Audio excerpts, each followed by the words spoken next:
Hello student, আজকে আমরা আলোচনা করব ডব্লিউপি জিকে পিআইকিউ ক্লাসের ক্লাস নম্বর 2।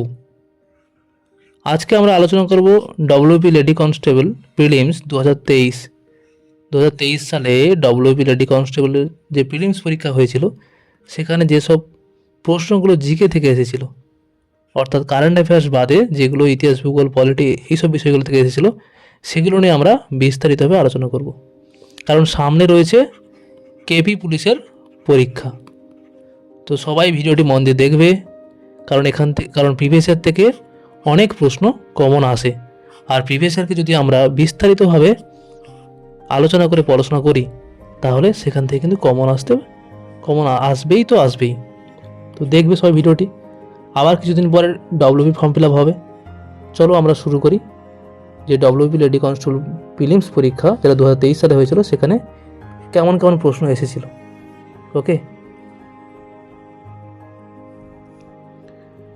প্রথম প্রশ্ন কি আছে? কংগ্রেসের সুরাট অধিবেশনে যে নরমপন্থী ও চরমপন্থীদের মধ্যে বিভাজন হয় সেটি কোন সালে অনুষ্ঠিত হয়েছিল? তাহলে কত সালে কংগ্রেসের সুরাট অধিবেশনে নরমপন্থী ও চরমপন্থী বিভাজন হয়েছিল? কত সালে হয়েছিল? 1907 সালে। 1907 সালে রাসবিহারী ঘোষ ছিলেন কি তখন সুরাট অধিবেশনের সভাপতি। যে রাসবিহারী ঘোষ 1907 সালে কংগ্রেসের সুরাট অধিবেশনের সভাপতি ছিলেন। চলো আমরা দ্বিতীয় প্রশ্ন দেখে নেব। দ্বিতীয় প্রশ্ন, পানিপথের দ্বিতীয় যুদ্ধ কত সালে হয়েছিল? 1556 সালে পানিপথের দ্বিতীয় যুদ্ধ হয়েছিল। 1556 সালের 1 নভেম্বর পানিপথের দ্বিতীয় যুদ্ধ সংঘটিত হয় আকবরের মুঘল বাহিনী এবং হিমুর সেনাবাহিনীর মধ্যে। পানিপথের প্রথম যুদ্ধ কবে হয়েছিল? 21 এপ্রিল 1526 এবং পানিপথের দ্বিতীয় যুদ্ধ হয়েছিল 1761 সালের 14 জানুয়ারি। এটা কিন্তু পরীক্ষায় বারবার আসে, যে পানিপথের যুদ্ধগুলো পরীক্ষায় বারবার আসে। তোমরা এটা ভালো করে মন দিয়ে পড়ে নেবে এবং খাতায় নোট করে নেবে দরকার হলে। চলো 3 নম্বর প্রশ্ন, কত সালে পূর্ব পাকিস্তান থেকে স্বাধীন বাংলাদেশ গঠিত হয়? কত সালে হয়েছিল? 1971 সালে। Option B. বাংলাদেশ স্বাধীনতা লাভ করে 26 মার্চ 1971 সালে পাকিস্তানের হাত থেকে। বঙ্গবন্ধু যিনি বাংলাদেশের প্রথম রাষ্ট্রপতি, শেখ মুজিবুর রহমানের উপাধি। তাহলে শেখ মুজিবুর রহমানের উপাধি কি? বঙ্গবন্ধু। চলো পরবর্তী প্রশ্ন, বেমানান শব্দ নির্ণয় করুন। নিচে যেগুলো অপশান রয়েছে, অপশান এতে আমির খসরু, টোডরমল, তানসেন এবং বীরবল, এদের মধ্যে বেমানান শব্দ কোনটি? আমির খসরু। কেন? আমরা দেখে নিই।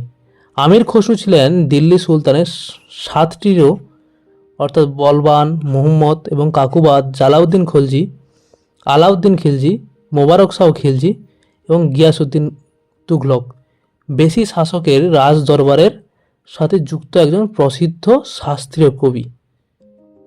ওকে, তা আমির খসরু কী ছিল? যে তিনি 7টিরও বেশি শাসকের রাজ দরবারের সঙ্গে যুক্ত ছিলেন। আমির খসরু কি বলা হয়? ভারতের তোতা পাখি বলা হয়। চলো পরবর্তী প্রশ্ন, 5 নম্বর প্রশ্ন, পেশোয়া শব্দের অর্থ কি? প্রধানমন্ত্রী। প্রথম পেশোয়া কে ছিলেন? মোরপন্থ এম্বক পিংলে। এবং শেষ পেশোয়া কে ছিলেন? দ্বিতীয় বাজিরাও। চলো পরবর্তী প্রশ্ন, 6 নম্বর প্রশ্ন, চিতোর কোন রাজপুত রাজ্যের রাজধানী ছিল? চিতোর? তা হলো মেবার রাজ্যের রাজধানী ছিল চিতোর। চিতোরগড় দুর্গের উচ্চতা ছিল 180 মিটার। এটি ইউনেস্কো বিশ্ব ঐতিহ্য স্থানের তালিকাও অন্তর্ভুক্ত।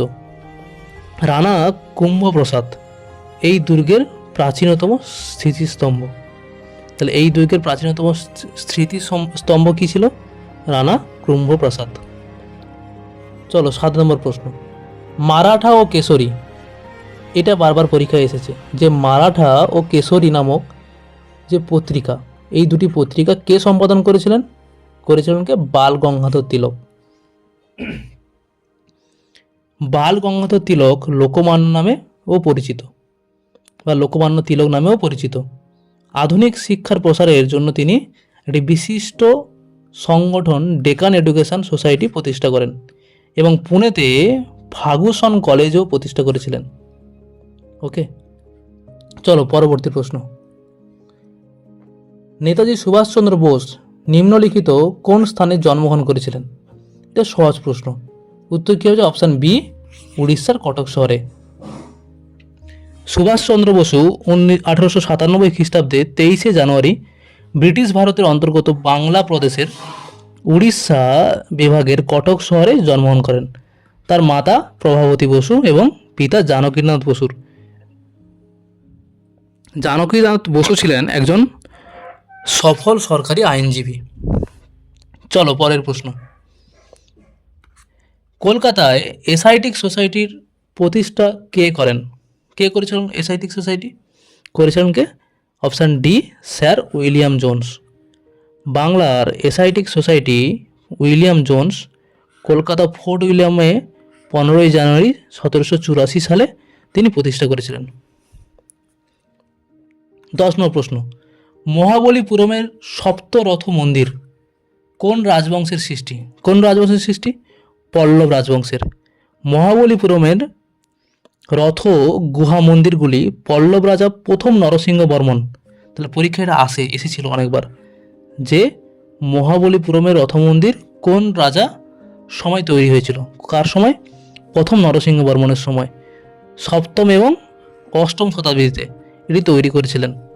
মহাবলীপুরমে 8টি রথের মন্দির রয়েছে। চলো পরের প্রশ্ন, 11 নম্বর প্রশ্ন কি রয়েছে? নিম্নোক্ত কোন ব্যক্তি ইন্ডিয়ান ন্যাশনাল কনফারেন্স প্রতিষ্ঠা করেছিলেন? কে করেছিলেন? Surendranath Banerjee.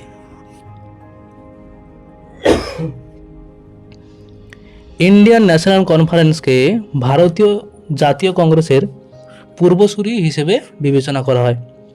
Indian national conference 1876 সালে সুরেন্দ্রনাথ ব্যানার্জি এবং আনন্দমোহন বসুর দ্বারা এটি শুরু হয়েছিল। চলো পরের প্রশ্ন। প্রশ্ন নম্বর 12। কে কানপুরে সিপাহী বিদ্রোহের নেতৃত্ব দিয়েছিলেন? কে দিয়েছিলেন কানপুরে? নানা সাহেব। 1857 সালে এই মহাবিদ্রোহের সময় লর্ড ক্যানিং ভারতের গভর্নর ছিলেন। এটাও পরীক্ষায় বারবার আসে যে মহাবিদ্রোহ বা সিপাহী বিদ্রোহের সময় গভর্নর কে ছিলেন? কে ছিলেন? লর্ড ক্যানিং। 13 নম্বর প্রশ্ন। নিচের কোন দিনটিতে সূর্য নিরক্ষরেখার উপর লম্বভাবে অর্থাৎ 90 ডিগ্রি কোণে কিরণ দেয়? কোন দিনটিতে?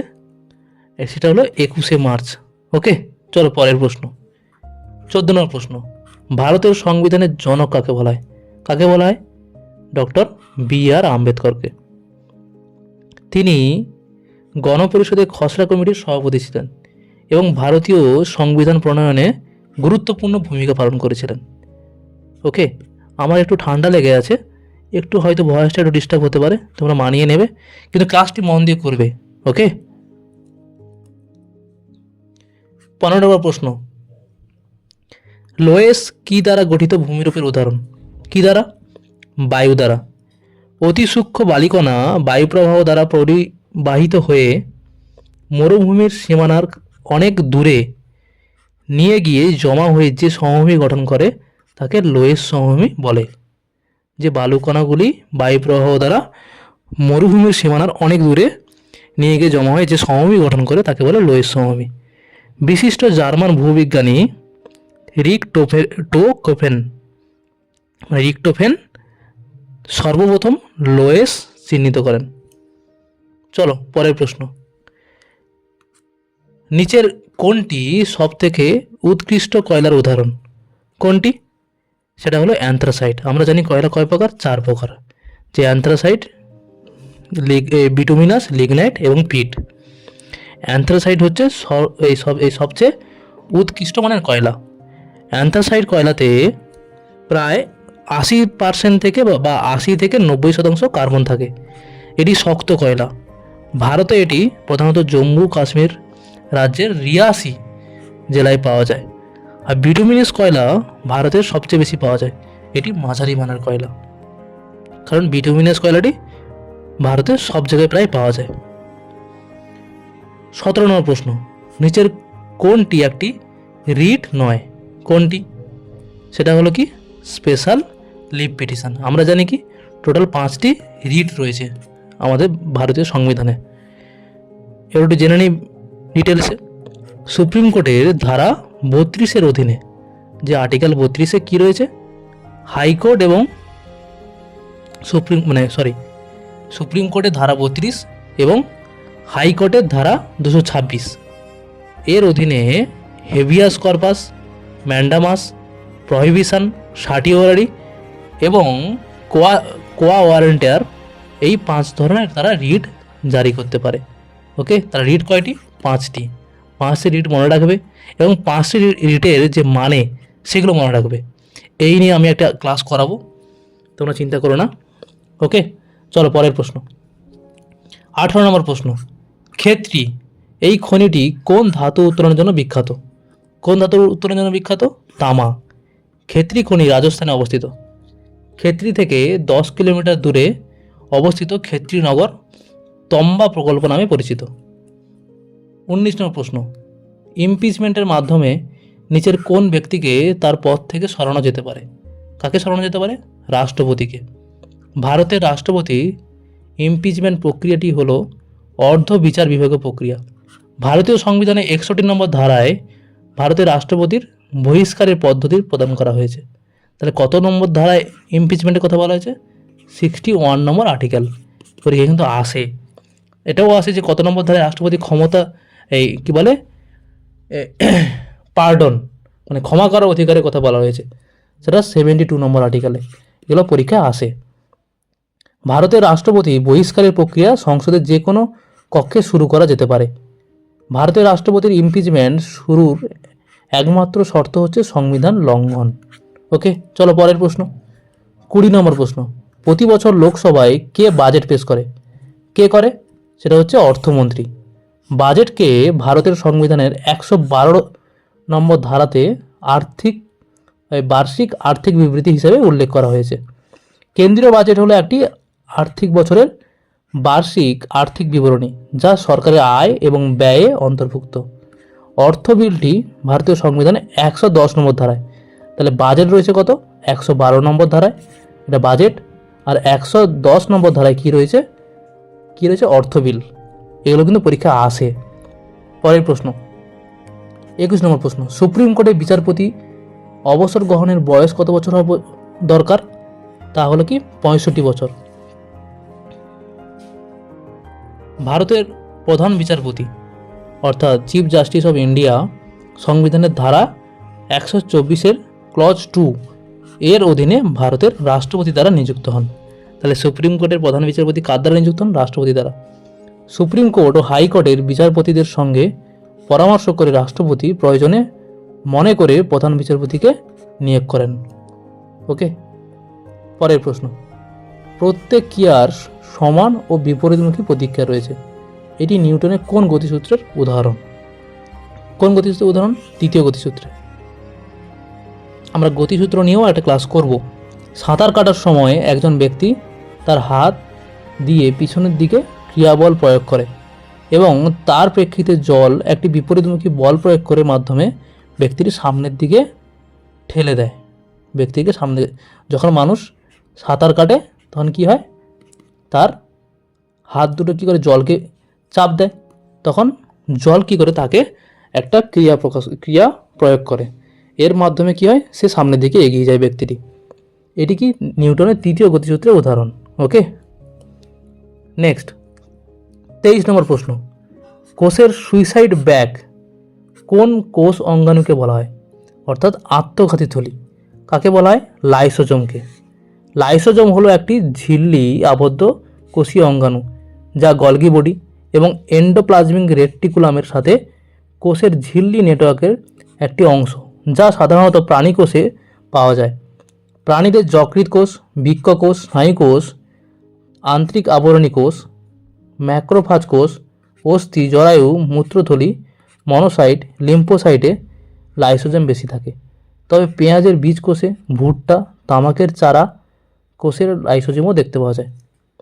চলো পরের প্রশ্ন, 24 নম্বর প্রশ্ন, শ্বাসমূল নিচের কোন উদ্ভিদে দেখা যায় না?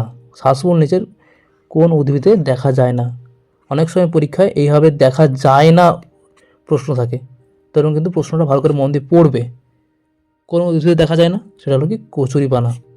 কচুরিপানা মুক্তভাবে ভাসমান বহু বর্ষজীবী জলজ সপুষ্পক উদ্ভিদ।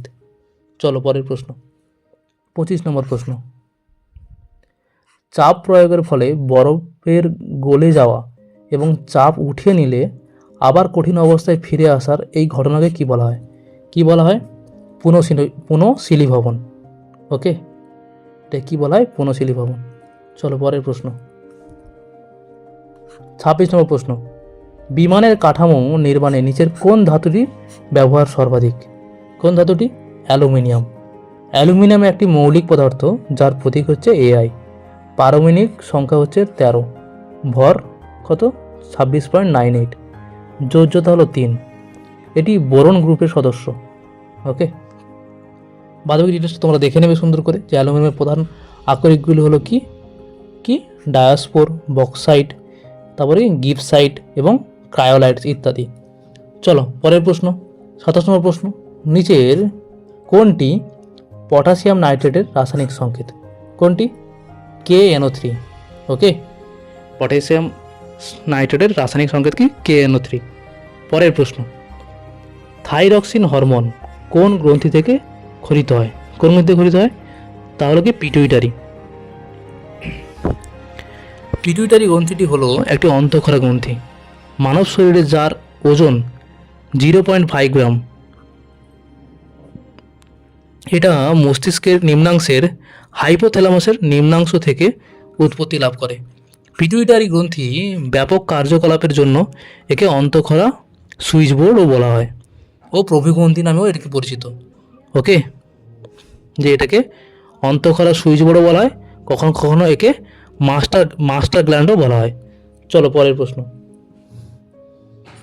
29 নম্বর প্রশ্ন, নিচের কোনটি ভূ নিম্নস্থ কাণ্ডের উদাহরণ নয়? কোনটি? সেটি হলো কি ফুলকপি। ফুলকপির বৈজ্ঞানিক নাম হলো কি ব্রাসিকা অলিরাসিয়া, যার মধ্যে বাঁধাকপি, ব্রকলি ইত্যাদিও পড়ে। অবশ্য এরা ভিন্ন চাষ গোত্রভুক্ত। চলো পরের প্রশ্ন, কোন ভিটামিনের বিজ্ঞানসম্মত নাম হচ্ছে কি ক্যালসিফেরল? কোন ভিটামিন বিজ্ঞানসম্মত নাম ক্যালসিফেরল? সেটা হলো কি ভিটামিন ডি। পরীক্ষা কিন্তু আসে ভিটামিন নিয়ে, আমরা ভিটামিন নিয়েও আমরা ক্লাস করব, ঠিক আছে, নো প্রবলেম। ভিটামিন ডি এর অভাবে বাচ্চাদের রিকেট এবং বড়দের অস্টিওম্যালেসিয়া রোগ হয়। পরীক্ষা আসে বিভিন্ন ভিটামিনের সংকটজনিত অভাবে কি কি রোগ হয়। ভিটামিন এর রাসায়নিক সংকেত কি রেটিনল, এর অভাবে কি হয় রাতকানা রোগ। ভিটামিন সি, যার রাসায়নিক নাম কি, যেটা বারবার পরীক্ষা আছে, এটা কি অ্যাসকর্বিক অ্যাসিড। ওকে, যেমন স্কারভি রোগ হয়। ভিটামিন কে এর রাসায়নিক সংকেত কি ফাইলোকুইনন, ওকে, বা ন্যাপথোকুইনন। চলো পরের প্রশ্ন, 31 নম্বর প্রশ্ন, হাইড্রোজেন গ্যাসের সাপেক্ষে নিচের কোনটি সত্য নয়? সত্য নয় বলেছে, সেটা কি হলুদ বর্ণের। হাইড্রোজেন পর্যায় সারণীর প্রথম মৌল এবং এর পারমাণবিক সংখ্যা 1, এটা 1।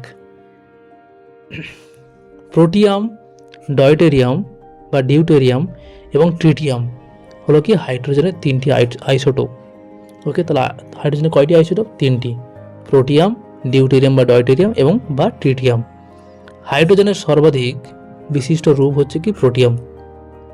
চলো 32 নম্বর প্রশ্ন, তরল ধাতু কোনটি? কোনটি?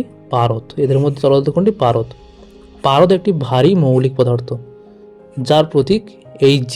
পারমাণবিক সংখ্যা কি? 80। এটি একটি ভারী ডি ব্লকের মৌল এবং একমাত্র ধাতু যা আদর্শ তাপমাত্রা এবং চাপে তরল অবস্থায় থাকে। পারদকে কুইক সিলভারও বলা হয়। তাহলে আমরা অনেক ডিটেলসে জানলাম। পরের প্রশ্ন, প্রাকৃতিক নির্বাচনবাদের প্রবক্তাকে কে? এই প্রশ্নটা সবাই জানি, এর উত্তর অনেক পরীক্ষায় এসেছে, সেটাকে চার্লস ডারউইন।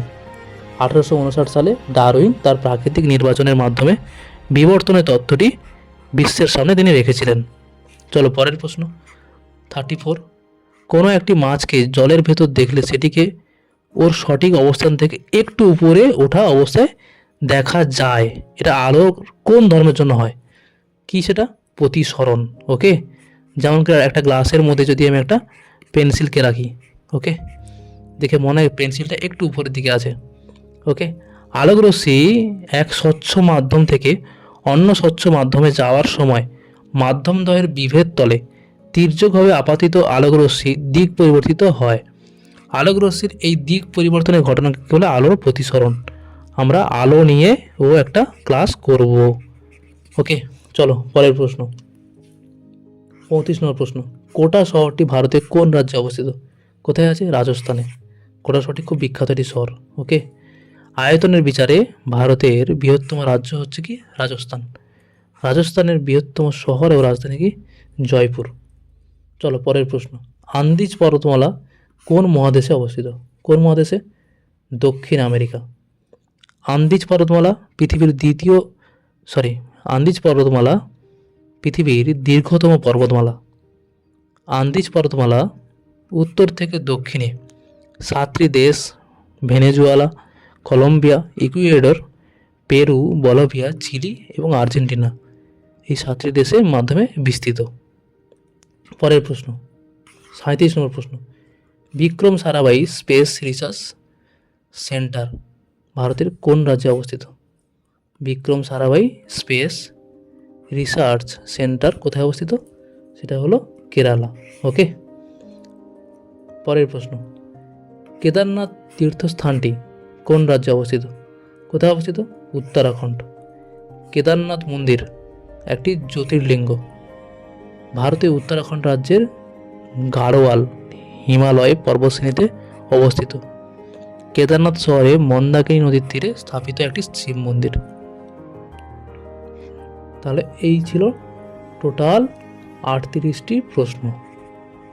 ওকে, তোমরা ভিডিওটি দরকার হলে আরেকবার দেখবে, ভালো লাগলে বন্ধুকে শেয়ার করবে, দরকার হলে খাতায় নোট করবে। ডিটেলসে পড়লে তাহলে মনে থাকবে বেশি এবং বেশি জানতে পারবে তাহলে, এবং পরীক্ষায় বুঝতে পারবে যে হয়তো ওই প্রশ্নটা আসবে না, কিন্তু ওই প্রশ্নের ডিটেলস পড়লে ওই রিলেটেড কিন্তু প্রশ্ন আসতে পারে। তাই তোমরা ক্লাসটি ভালো করে দেখবে। আজ এই পর্যন্ত থাক। ধন্যবাদ, সবাই ভালো থেকো।